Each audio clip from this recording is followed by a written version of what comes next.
கணபதியே வருவாய் அருள்வாய், கணபதியே வருவாய் அருள்வாய், கணபதியே வருவாய். ஓம் தத்புருஷாய வித்மகே வக்ரதுண்டாய தீமஹி தன்னோ பிரசோதயாத். கோடான கோடி தமிழ் மக்கள் அனைவருக்குமே கோடான கோடி நமஸ்காரங்களை தெரிவித்துக் கொள்கிறேன். எல்லாரும் சீரும் சிறப்புமாக சகல யோகங்களும் சகல செல்வங்களும் சகல ஐஸ்வர்யங்களும் பெற்று சிறந்த வாழ்க்கை உயர்ந்த வாழ்க்கை வாழ வேண்டும். வெற்றி உங்களுக்கே. இது கார்த்திகை மாத பலன்கள். காலபுருஷ தத்துவத்துக்கு 8ஆம் இடம் என்று சொல்லக்கூடிய அந்த விருச்சிக ராசியில் சூரியன் அந்த 29 நாட்கள், கார்த்திகை 9 முதல் கார்த்திகை 29 நாட்கள், 29 வரை 29 நாட்கள் இருக்கக்கூடிய அந்த சூரியனுடைய, அதாவது சூரியன் என்றால் உங்கள் வாழ்க்கையில் நீங்கள் செய்யக்கூடிய ஒவ்வொரு காரியங்களும் வெற்றி பெறுமா? உங்கள் வாழ்க்கை பிரகாசமாக இருக்குமா? எல்லாரும் ஆயுளோடு இருப்பீர்களா? நோயினோடு இல்லாமல் இருப்பீர்களா? அதே நேரம் உங்க தந்தையால் யோகத்தை பெற முடியுமா? பூரியத்தால் யோகத்தை பெறுமா? சொத்துக்களால் யோகத்தை பெற முடியுமா?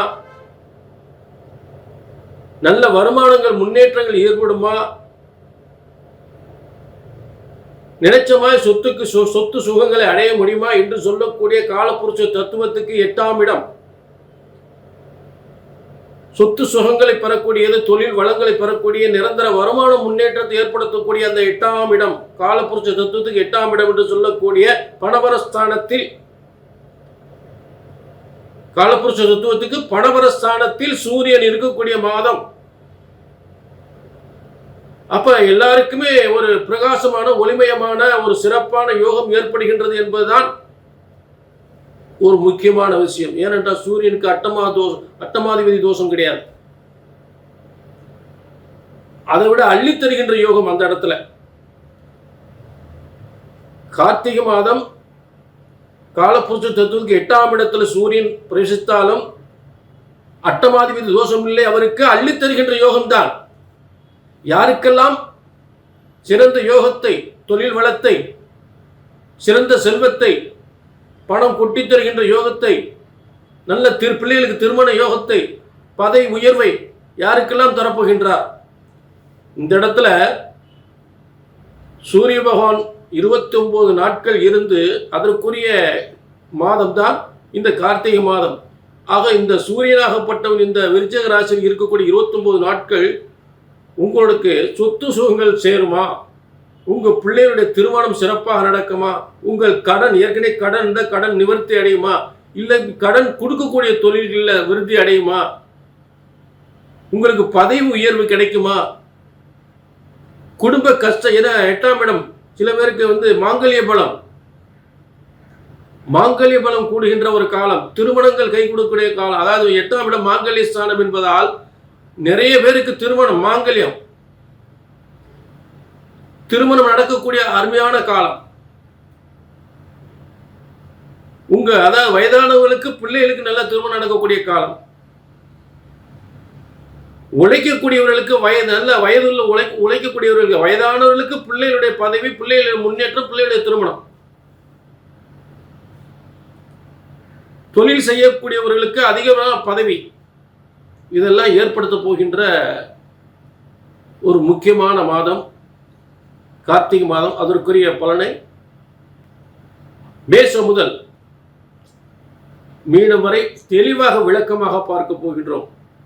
ஒவ்வொரு கிரகங்கள் இருக்கக்கூடிய ஒரு அமைப்பு, அதற்கான ஆதாரப்பூர்வ விளக்கத்துடன் உங்களுக்கு இந்த கார்த்திகை மாத பலன்கள் வழங்கப்படுகின்ற. டிக் பண்ணா பாருங்க, என பல அற்புதமான விஷயங்கள் காத்து கொண்டிருக்கிறது.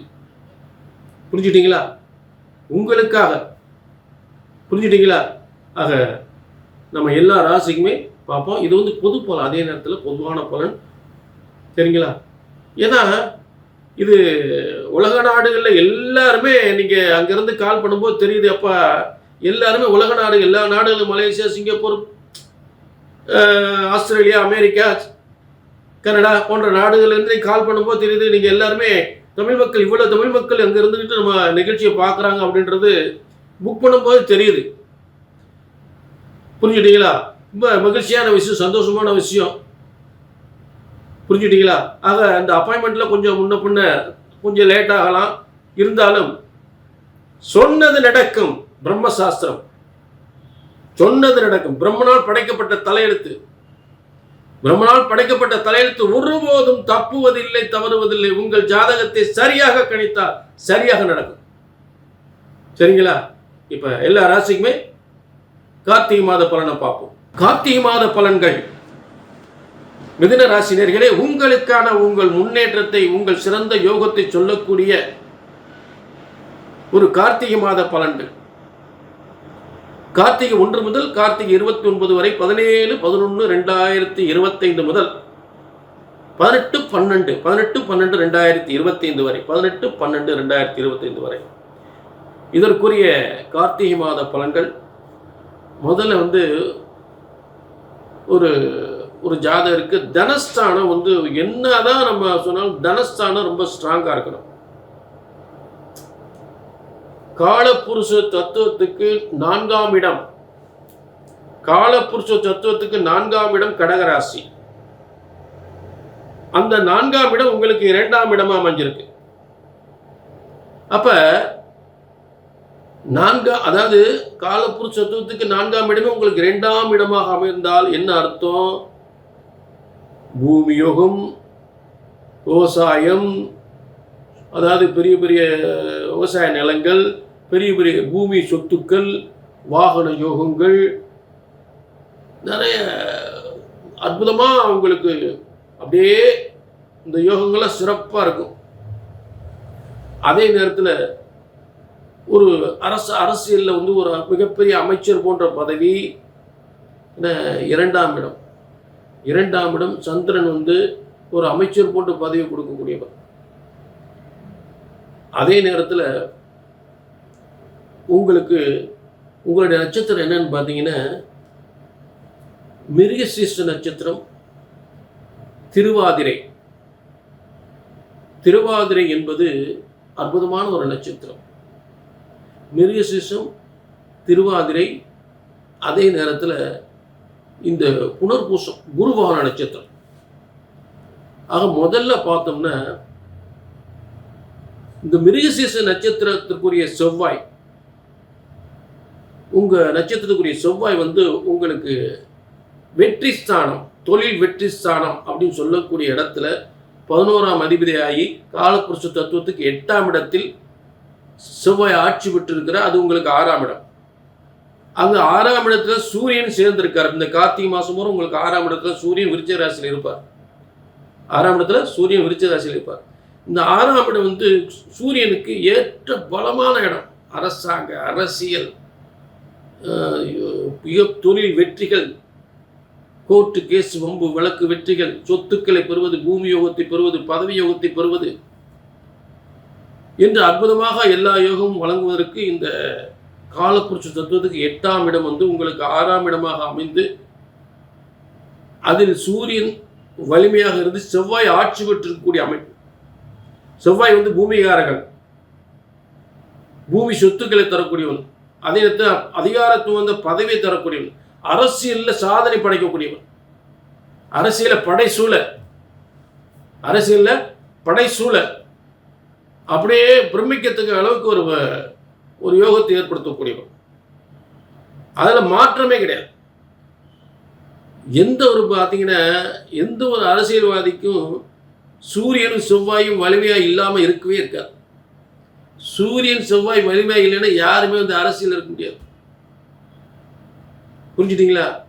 சூரியன் செவ்வாய் வலிமையாக இல்லைன்னா ஏன்னா பூமிகாரன், பூமியை ஆளக்கூடிய தன்மை அந்த பூமிகாரன். ஒவ்வொரு அரசியல்வாதி இருக்கக்கூடிய ஜாதகத்துக்கு இந்த செவ்வாய் வலிமையாக இருக்க வேண்டும்.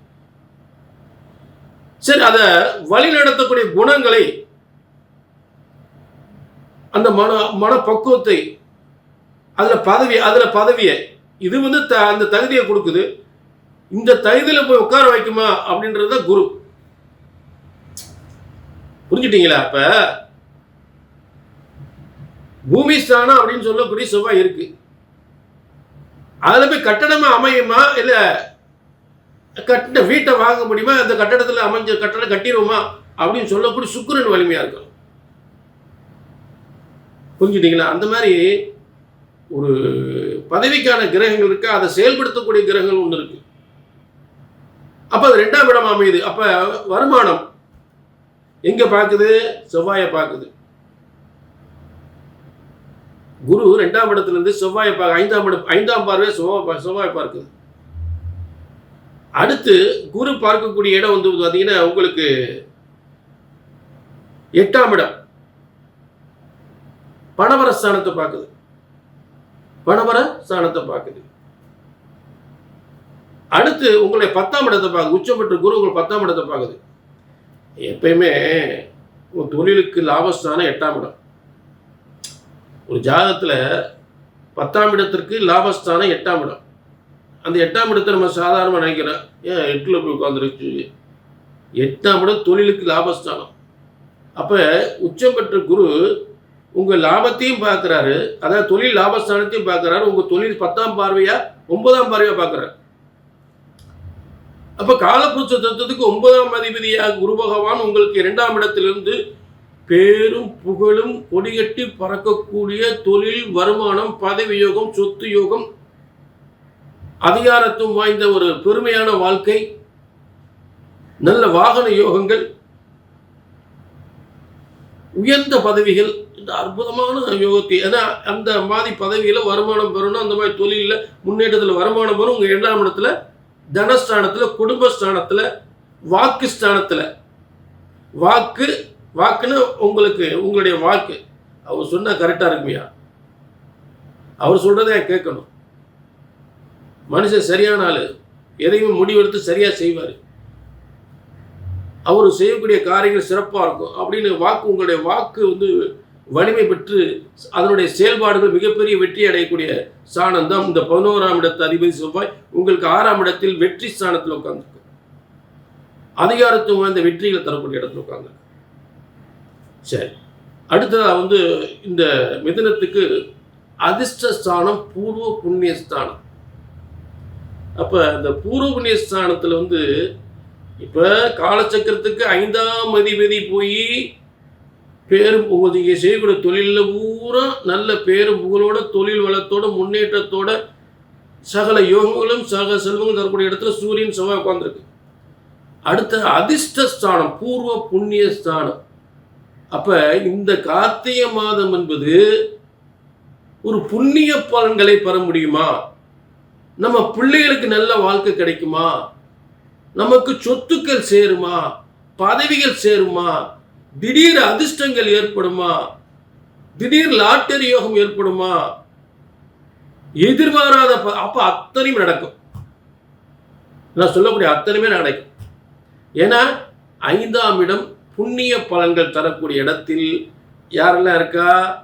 சுக்கிரன் புதன். சுக்கிரன் புதன் அற்புதமா அமைஞ்சிருக்காங்க. இத்தனை சிறப்பு அம்சங்களும் மிதுன ராசிக்கு உண்டு. ஆக மிதுன ராசி நேர்களே, அப்போ வழக்கம் போல அடுத்ததாக வந்து உங்களுக்கு பாக்கியஸ்தானத்தில் சனி ராகு வக்ரம் பட்டு இருக்கக்கூடிய அமைப்பு. வக்ரப்பட்ட கிரகங்கள் சாதனை படைக்கும். புரிஞ்சுட்டீங்களா? இது அந்த கிரக, இந்த கார்த்திகை மாதத்துல கிரக அமைப்புகள் இதுதான். ஆக மிதுன ராசி நேர்களே, இது வந்து எல்லாருக்குமே ஒரு 50-60% பேருக்கு அப்படியே நடக்கும். அதில் மாற்றம் இல்லை. அதே நேரம் சில பேருக்கு கவலைகள், அது நடக்கலை இது நடக்கலை. கண்டிப்பாக உங்கள் சுய ஜாதகத்தையும் பார்த்துக்கிறணும். உங்களுடைய சொந்த ஜனன ஜாதகத்தில் நவக்கிரகங்கள், நவக்கோள்கள், நாளும் கோளும் உதவவில்லை என்றால் நல்லவனும் பொல்லாதவனாக மாறிடுவான். அப்போ அப்படிப்பட்ட நிலை வந்துருச்சா, இல்லை இந்த யோகம்லாம் உங்களுக்கு கிடைக்குமா அப்படின்றத உங்கள் தனிப்பட்ட ஜாதகத்தை பார்த்துக்கணும். ஒரு அப்பாயின்மெண்ட் வாங்கி பார்த்துக்கணும். இல்லை என்ன தசாபுத்தி நடக்குது, என்ன திசை நடக்குது, அந்த திசைகள் யோக திசையா அதில் என்ன புத்தி நடக்குது, என்ன புத்தி அந்தரங்க நடக்குது. அந்தரம்னா ரகசிய புத்தி. என்னென்ன யோகங்கள் ரகசியம் அடங்கி இருக்கு உங்கள் திசையில் அப்படின்றத நம்ம தெளிவாக தெரிஞ்சுக்கலாம். பிரம்மனால் படைக்கப்பட்ட ஜோதிட சாஸ்திரம் ஒருபோதும் தப்புவதில்லை, தவறுவதை சரியாக கணித்தால் சரியாக நடக்கும். சரியாக கணித்தால் சரியாக நடக்கும். கீழே நம்பருக்கு நோட் பண்ணிக்கங்க, ஒரு அப்பாயின்மெண்ட் வாங்கிக்க. சரிங்களா? ஆக மீண்டும் ஒரு நல்ல நிகழ்ச்சி சந்திக்கும் வரை உங்களிடம் இந்த விடைபெறுவது 18 சித்தர்களும் முனிவர்களும் உருவாக்கிய சித்தர் வாக்கு ஜோதிடர் பாலச்சித்தர். நன்றி, வணக்கம்.